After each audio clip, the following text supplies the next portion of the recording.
রাষ্ট্র ব্যবস্থা গঠন করবার জন্যে ইসলামকে ধরো, এটা হচ্ছে তাওবার রাজনীতি হাফিজ হুজুর শুরু করেছেন।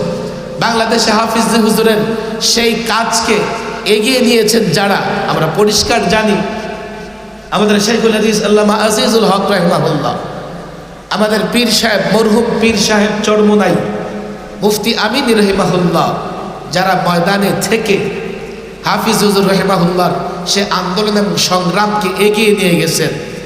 এখন আমরা চেষ্টা করতেছি হাফিজ হুজুর রহিমাহুল্লাহর সেই কাজ যা মুফতি আমিন রহিমাহুল্লাহ করেছেন, সেই কাজকে ময়দানে সকলকে সঙ্গে নিয়ে এই কাজকে অগ্রসর করা।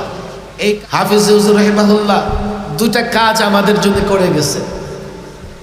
এক, খেলাফত প্রতিষ্ঠার আন্দোলন শুরু করেছে।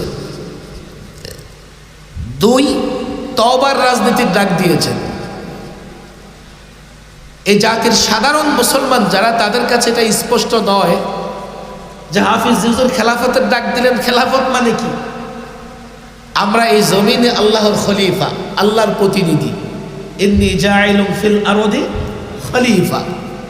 একটু খেয়াল করে শোনেন, একজন প্রতিনিধির কাজ হচ্ছে তাকে যে কারণে প্রতিনিধি বানানো হয়, যে কাজের জন্য প্রতিনিধি বানানো হয়, সেই ব্যক্তি সেই কাজটাই করবে। কথা ঠিক না বে ঠিক?